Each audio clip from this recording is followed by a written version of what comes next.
I want to talk to you about a story that was my story, an experience I had that has everything to do with what we're going to talk about this morning, and it has everything to do with things that you experience in your relationships from time to time. Maybe some of you are going through something like this right now. Probably all of us at some point in the past have, and all of us at some point in the future will. Talking about what happens when someone you think has your back, you find out later they don't, or not anymore.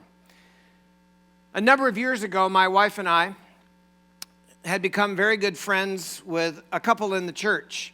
Not only did we worship together and serve the church together, they were volunteers, we were on staff, but we became friends aside from church activities, and so we saw each other regularly and frequently, and there were a lot of shared experiences, a lot of history there, a lot of closeness, and then something happened in their personal life that caused them to need more from us relationally, but we weren't aware that that was the case. We thought we were fulfilling needs and expectations, but later discovered we were not.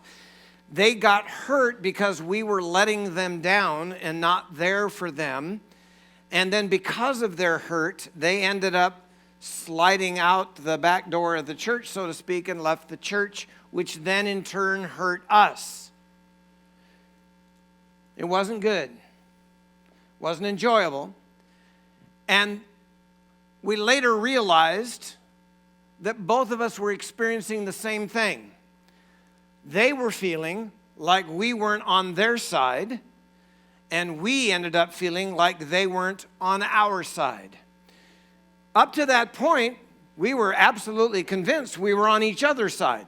We had their back, they had our back, all was good, until expectations didn't get fulfilled on the one hand, and then expectations didn't get fulfilled on the other.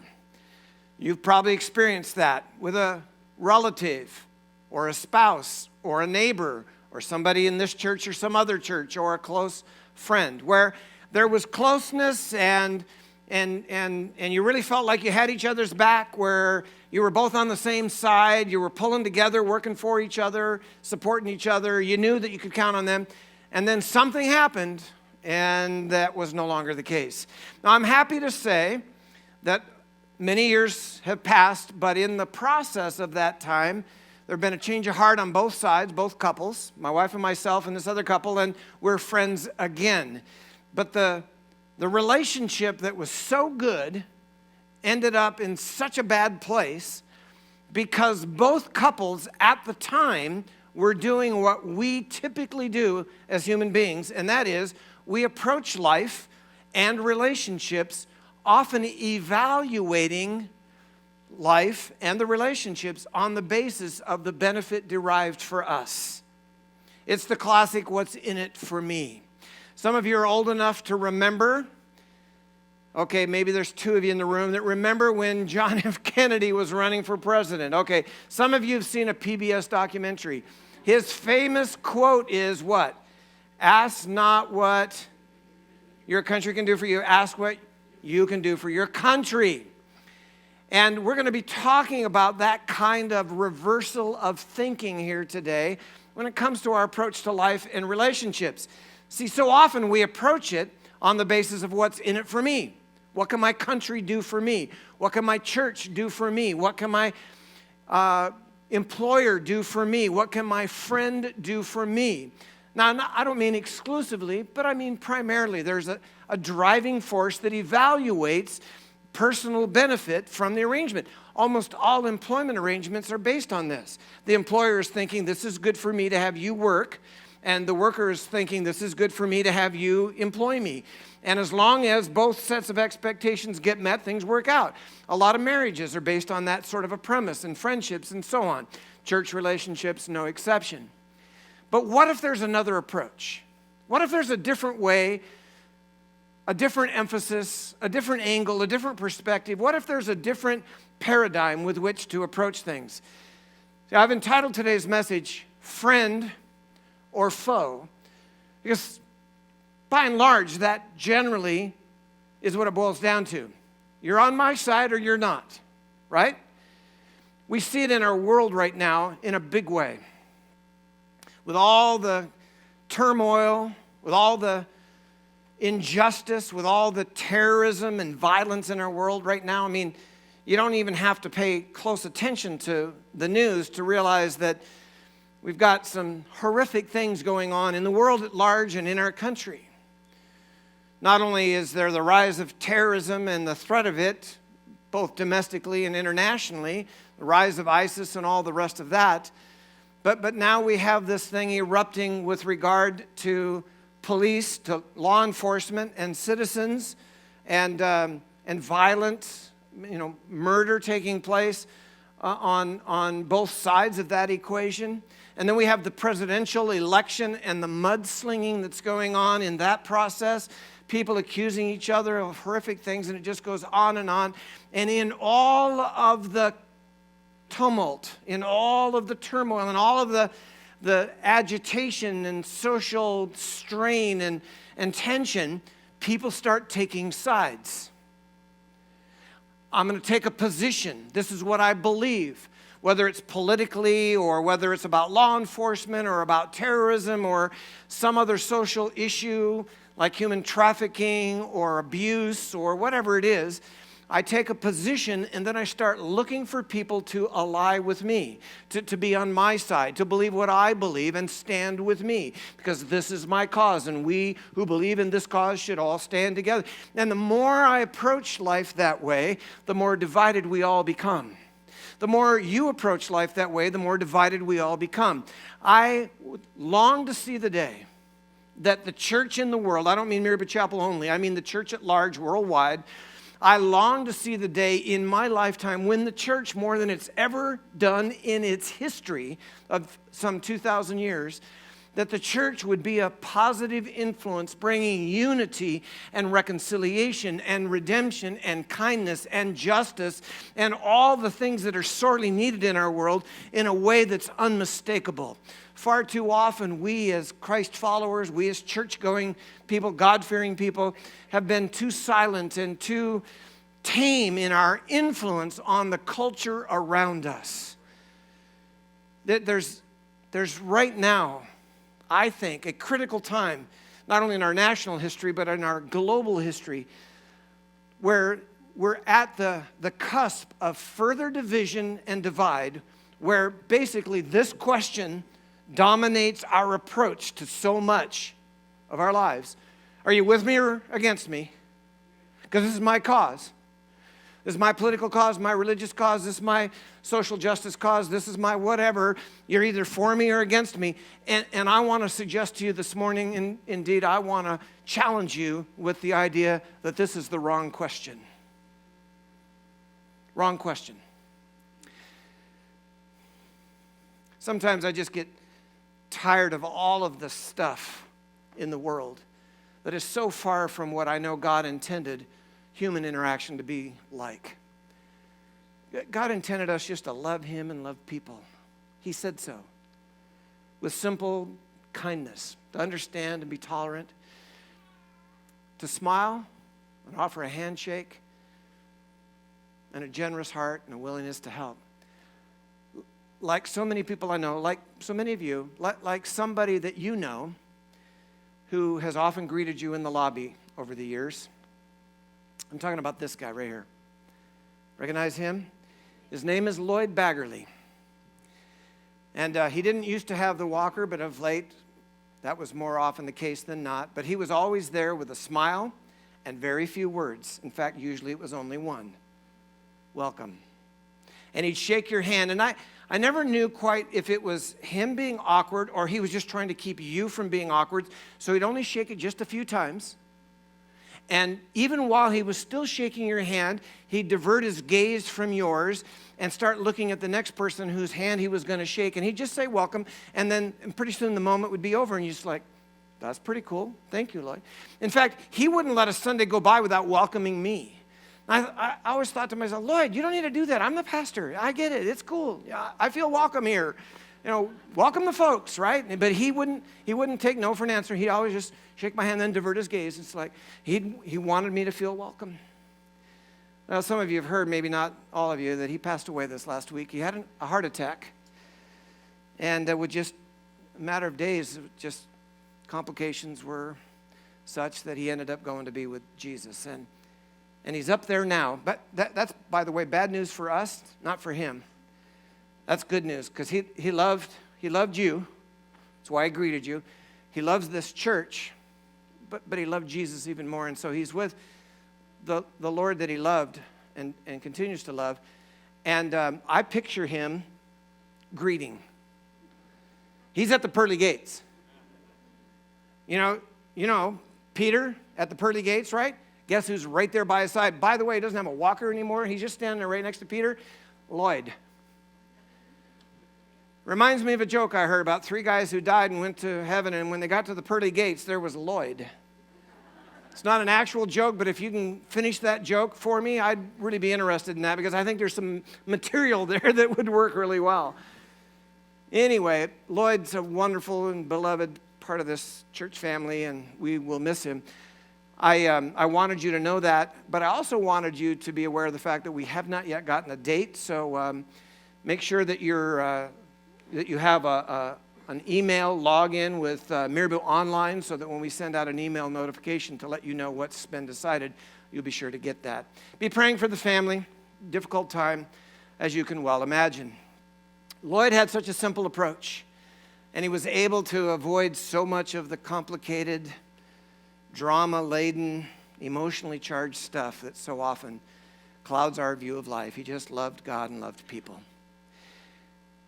I want us to take a look at a story that has to do with the story that I led off with, where both couples were wondering if the other couple was on their side and feeling hurt that it was apparent that they were not on their side. It's a story that comes from the Old Testament, and for those of you not familiar with the Old Testament, it's one of the very first stories that we are told about a man by the name of Joshua, and he's the successor to Moses. Most people recognize Moses as the one who led Israel out of Egypt, about 2 million, 600,000 men old enough to fight, and then women and children on top of that. Estimates about 2 million individuals come out of Egypt, across the Red Sea miraculously into the wilderness. Moses leads them in the wilderness for 40 years, and then he passes the baton to Joshua, who Moses doesn't pick, God picks. God's saying to Joshua, you're the one to take over for Moses. Joshua is a seasoned individual. He's been the head of the army under Moses the whole 40 years. Joshua is a very skilled, very capable, very godly man, a strong leader. And he leads the nation of Israel miraculously across the Jordan River, going from east to west, just like they'd come across the Red Sea from west to east. The Jordan River parted, people crossed on dry land, and now they find themselves in the promised land. But before they do anything to occupy this land that's been promised to them for hundreds of years, God's got something on his agenda. Joshua's his man, handpicked by God, but God knows there's something that needs to happen in Joshua's heart. There needs to be a change. There needs to be a paradigm shift. There needs to be a priority shift in Joshua's heart. And this is the story we pick up in Joshua chapter 5. It says this in verse 13, when Joshua was near the town of Jericho, which would end up being the first city that they would conquer. And by the way, in case you think that's a little bit violent or barbaric for them to conquer a people, the people in Jericho were offering their live children into the flames as a sacrifice to their false gods. It's been going on for hundreds of years, and God had tried to get them to stop that, and they didn't, and they insisted. And so their pagan worship and their idolatry was just beyond repair. And so God's not only judging them for that, but also bringing the people of Israel, the Hebrews, into the promised land. But before any of that happens, while Joshua is standing near the town of Jericho, he looked up and he saw a man standing in front of him with sword in hand. Now, in those days, when you saw somebody with their sword out in hand, it'd be like if you saw somebody at the mall with an AK. You know the number, don't you? Or an AR. See, you know those numbers. I just figured you did. Anyway, or you hear gunshots in the distance, like has happened here recently, sadly and tragically. And right away, it's like every muscle inside would tense up, right? And bells would go off and red flags. It's like, what's going on? And you just get very, very alert. And that's what's happening. He sees this man standing in front of him with sword in hand. It's like, what's going on here? Because Joshua recognizes that he's leading a nation of people and an army of hundreds of thousands, and those 2 million people are depending on him, as is God. Because God, in Joshua chapter 1, God said to Joshua, he says, I don't want you to be timid. I want you to be strong. I want you to be courageous. I want you to trust me. I want you to walk with me, and I'll make you successful, and I'll make you prosperous. And so he feels the pressure of leadership. And here's somebody, might just be one somebody of hundreds, maybe even thousands of other somebodies armed like this one is. And so he sees this, and it's got his full attention. And verse 13 goes on to say that Joshua went up to him and demanded, are you friend or foe? You've got a split second to answer, friend or foe. In other words, another common practice, in other words, do you come in peace or in war? Do you come in peace was a common question in the cultures of the day. It's like, I need to know where I stand. Do you represent a threat to me or not? I'm going to give you a split second to calm my fears and let me know that you're not up to anything. And if you don't, I'm going to treat you as an adversary. And unfortunately, because of the nature of cultures and the clash of cultures and armies in those days, that was the approach that had to be taken. Are you friend or foe? And I'm sure Joshua's hand was on his sword too. This person's got sword in hand. Friend or foe? Seconds are ticking by. Looking for an answer here. Verse 14 tells us what the answer was. Neither one. Really? The New American Standard Translation of this Hebrew text here says that this right here, the response was no. Friend or foe? No. Neither one, he replied. I am the commander of the Lord's army. I don't know about you, but I like to watch Family Feud. And not just any host. I like Steve Harvey's sense of humor, so I watch the Steve Harvey Family Feud. Do I have any support? Is there any love in the room here for that? Okay, all right, thank you. And so on Family Feud, when you say something that's not on the board, right? You see a great big red X on the TV, like this, right? And then what do you hear? It's really annoying. The sound couldn't be more obnoxious. Kind of like what I just did. That's what's happening here. Are you friend or foe? Wrong question, Joshua. Friend or foe? Wrong starting point in your thinking, Joshua. Wrong paradigm, Joshua. Wrong understanding of what's going on here, Joshua. Nice try, Joshua. Joshua, back up, rethink, and regroup. You got the wrong approach, Joshua. Wrong question. I'm the commander of the Lord's army. Who's the commander of the Lord's army? And whose army are we talking about? Well, it's probably a combination of the Hebrew army, the Jewish warriors, coupled with the angelic army. And the commander is none other than God, the second person of the Trinity. In other words, Jesus. But before he was ever conceived in Mary's womb, he's showing up in human form, and we know that from what follows in the text. And Joshua knows that because it goes on to tell us this. As soon as he hears this, he falls on his face to the ground in reverence, in worship. It was hand on his sword, friend or foe, and you better answer me quickly. And now he's on his face. Now we know this isn't just an angel. We know it's God because when in other places in Scripture, angels appeared in human form and people mistakenly thought it was God and worshiped the angels, always and immediately corrected them. No, don't do that. I'm just an angel. I worship him too. Get up off your face. Get up off your knees. Don't do that. That's not appropriate. No correction here. And Joshua, who's understanding what's going on, says, I am at your command. I was demanding an answer to my question, and now I have a completely different approach to what's going on here. I recognize your authority, and I'm at your command. What do you want your servant to do?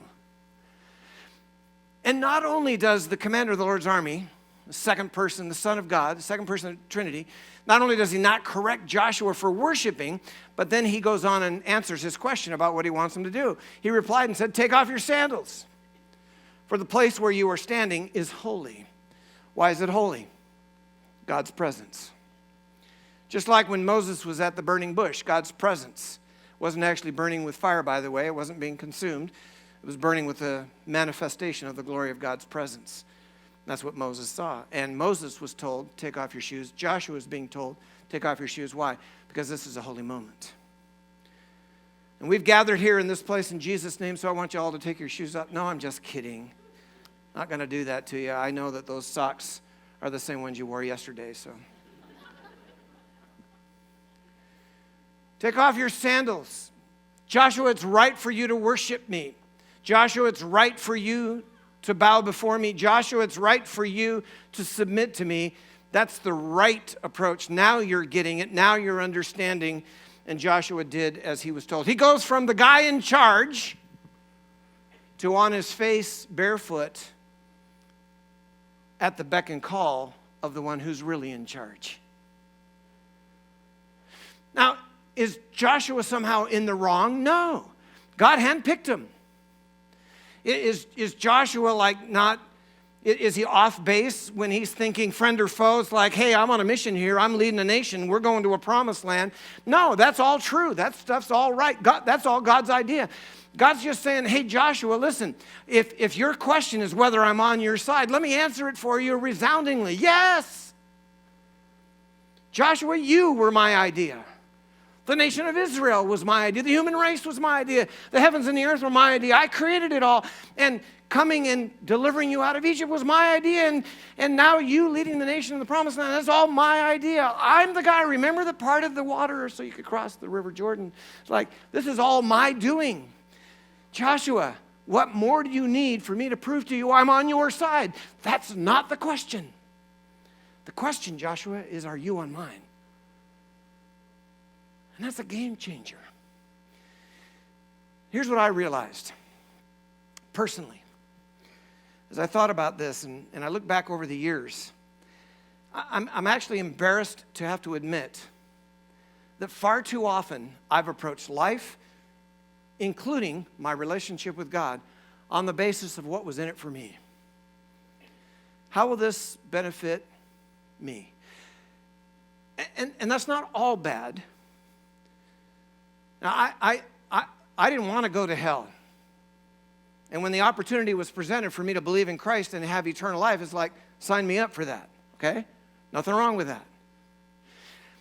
And then when I got into challenging situations, I prayed and I needed God's help. I needed him to be on my side and bail me out because I was in a bind or a situation that I created or somebody else and I didn't know what to do. And he came through and it's like, that's all good because God is on our side and he wants us to know he's on our side. Absolutely. That's the gospel. That's the good news.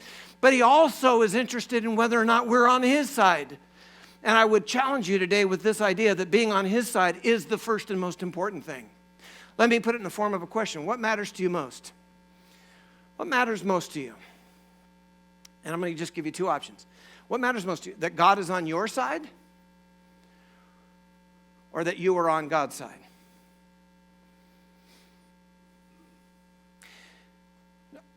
We spent the first several weeks of this year here at Maryview Chapel, 40 days of grace, on a journey trying to help you understand how much God is on your side. He is. He's for you.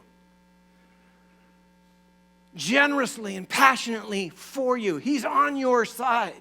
And you can live like that's true because it is true. But he also wants to know that you're on his side. In fact, that's the first and most important thing. But we lose sight of that. It's like, I need God to be there for me. Oh, God was there for me. Oh, that was really good. Yeah, God came through. Or the counterpart, I'm cynical, I'm bitter, I'm disillusioned, I'm not so sure, I'm doubting, I'm distancing myself. It's like, yeah, where was God when I really needed him? See, I hear people, I've been at this too long not to have heard it many, many times and felt it myself in my own personal journey. Like God, you let me down. You weren't there when I needed you. I talked to a couple recently, and they're very disillusioned with the whole journey of faith and God and his faithfulness. I don't think they doubt that there is a God, but they're not the least bit motivated to follow him because they feel like he let them down. They prayed about a given situation, and they prayed again and again, and then when it didn't happen like they wanted or when they wanted, they prayed some more and still didn't happen. Finally, they just said, fine, God's not on our side, forget it. And I would submit to you that until you make a complete and total surrender of yourself to be on his side, it's going to be hard for you, inconsistent at best, to experience the fact that he's on your side. See, what happened with that couple that I talked to you about? For the longest time, it's like we're on each other's side. Man, I got your back. Yep, I got your back too. And then when you don't have each other's back, what happens? You get hurt, disillusioned, and relationship breaks down. And it's no different with God. God's on your side. And he just wants you to be on his side because you were designed for that. That's how it works best. Some of you were like me, and you grew up in a regular old run-of-the-mill pagan household. Okay, so what I mean by that is you didn't go to church, and you didn't have parents that believed necessarily. I mean, that was my upbringing. My first experience with faith came at age 19, and so I don't know. I don't have any background, and I don't know what it's like to grow up like some of you did in traditional churches where you were exposed to this, the Westminster Catechism of 1647. Now, some of you know what that is. Interestingly enough, the Westminster Catechism was an attempt about 400 years ago to bring some unity between the Church of Scotland and the Church of England because of their differing beliefs. Not unlike the world today, with everybody taking a position and trying to get people on their side and being against the people that are not on their side, and all this that was going on between these two churches. And so the leaders got together and said, what is it we can agree on? If we could take all the spiritual benefit and compress it down into one little spiritual multivitamin, what would that be? And this is what they came up with right here. The chief end of man is to glorify God and enjoy him forever. Some of you recognize that. The reason we're here, as a little kid, I used to wonder, I'd ask my dad, why are we here? Where did we come from? Who made God? You know, those kinds of questions. Like, why do human beings exist? This is why. First of all, to glorify God, and then secondly, to enjoy him forever. See, we're not the first to put great big letters on the wall to communicate the message that God intends for us to enjoy a relationship with him. 400 years ago, this was part of the catechism. This was part of the teaching process of the churches. Enjoy him. We're created for his pleasure. He wanted a relationship with us. I mean, it's the stuff that we emphasize so much around here. In other words, God's on our side. He's like me with my grandkids. I'm on their side. I love them. I'm for them. I want the best for them. They're not always on my page, but I'm on their page, right? I'm for them. Had an example of that just yesterday. I was at the house. We finally got our brand new well hooked up to our house. We have water flowing again, and yay. And so I'm backfilling this ditch that's literally 400 feet long. It's longer than a football field. And my grandkids decide they want to help. So Scott did his best to get a couple of them pointed in the right direction. So they had shovels and a hose. That means mud and a mess and a lot of fun. But he tried to get them to do something a little bit constructive. So they did this literally for hours while I'm running a Bobcat, trying to get the hole filled in so I can get in and out of my driveway again for the first time in a week. And so they're kind of on their own page. You know, they have their own agenda. And every once in a while it was obvious that they were hoping I was on their side. Grandpa, can we keep doing this? Grandpa, can I hold the hose now? Grandpa, can I do that? Grandpa, they took the shovel. Can I have it back? It's like they had their own thing and they wanted me to be supportive of their thing. All the while I'm thinking, no, you have no idea. There's a bigger thing going on here, and I'd really appreciate it if you were supportive of my thing, right? Like, you want me to be on your side. How about you're on my side? You with me? God says, yeah, I want you to enjoy me. I love you. But I want you to be on my side. That's what glorify God means. I want you to understand what I'm up to here. I want you to be on Team Jesus. I want you to be on my bandwagon, because I've got a purpose in the earth, and a redemptive plan that's playing out, and a future that'll be yours if you just get on my bandwagon. So if you're for me, you're going to actually enjoy your relationship with me even more than you would otherwise. So let's make this thing work. Come on. And this is the heart of it. It was real obvious yesterday that they had their own page that they were on, when at the end of the day I was getting ready to wrap things up, and some of them were actually getting ready to leave with their parents, and I was coming up with the Bobcat, and they said, "Grandpa, can we ever ride in the Bobcat?" It's like, I suppose. There's a couple of them, and it's like, so they climbed right in the bucket, right, and instantly got their clean clothes dirty. And I said, okay. And then the other ones realized what was going on. They dropped their bags and ran to the Bobcat. So they got in the Bobcat. Some of you saw this on Facebook. I know, because some of you asked me about it. My daughter-in-law took video of this, and so there's 5 of my grandkids in the Bobcat bucket going up, and then back down, and up, and down, and back. And so the question has been answered. I know you were all wondering how many grandkids actually fit in a bucket, and the answer is at least 5. But what does that tell me? In their world, they have their own little agenda. I was doing something much bigger than they were able to comprehend. And that's okay for kids. That's quite okay. That's very cute, in fact. But it's not okay if we're going to be serious, grown-up Christ followers. In other words, would it hurt us to just stop and ask the question, God, what are you up to, and how can I be on your side? See, if that other couple and my wife and I had just stopped and said, all right, I'm all wrapped up in my feelings and my hurt and my pain and how I don't think you're on my side, but let me just for a moment try to put myself in your shoes and understand what you're feeling. Oh.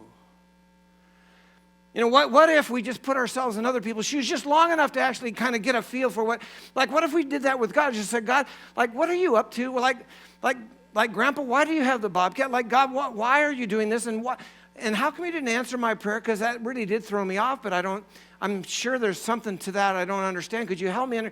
What if we worked at that and made it a point to be on each other's side? Here's what I think. I think that we're more likely to enjoy him when being on his side matters more to us than him being on our side.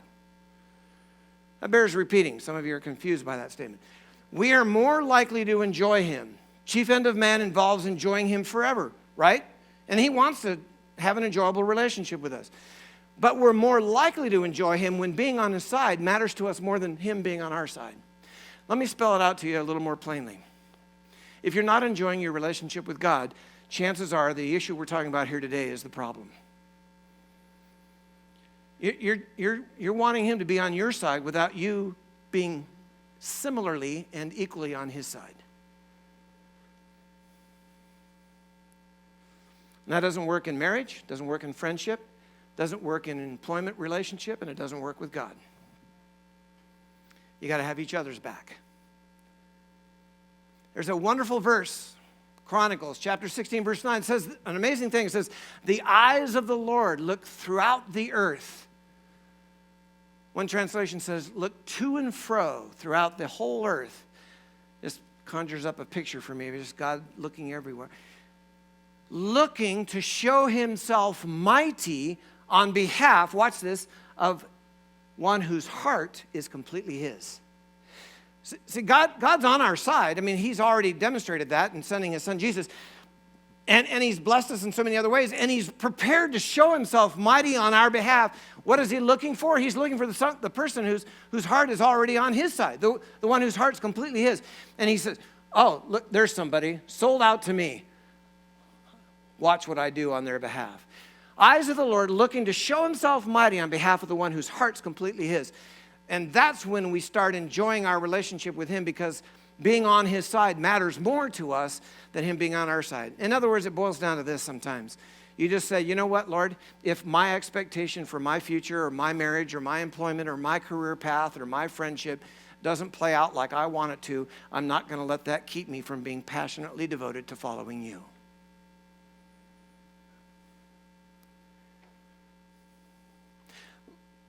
God, I want a much better marriage than what I've got, and I know changes need to happen in me and maybe in him or her, and I get all that, but God, I'm going to love you and serve you. I'm going to be on your side whether I experience in my own relationship what it looks like for you to be on my side or not. God, I'm going to stay at this job if I have to. Now, I'd like a better job, or I'd like a different job, or I'd like that promotion. I got passed by a couple times, and I probably deserved a pay raise I never got. And God, I'm letting you know those things, and it would be wonderful if that happened. But even if it doesn't happen, I'm on your side, God. You can count on me. I will serve you faithfully and steadily and passionately no matter what happens in my personal circumstances. And you start applying that to finances and to your personal health and to friendships and to your ministry and your church involvement, and et cetera, et cetera. And pretty soon you realize you've had a paradigm shift, just like Joshua did when he was encountering the captain or the commander of the Lord's host or army on that day. What's it going to be? Your will or his? We've all got a will for our life. I do. I got a 10-year plan, and I've told God about it, by the way. Here's what I'd like the next 10 years to look like. Apparently, he's not the least bit interested in my 10-year plan for my life, but I've got one, and I shared it with him. And I've told him, if none of this happens, I'm still going to serve you with all my heart. Because that's what it means to be on his side. Will you be on his side? Will you say, Lord, I'm going to lay down my expectations, my personal plans, and my own agenda for my life, and my relationships and everything around me, and I'm going to be on your side no matter what. Let's pray. Father, that is my heart.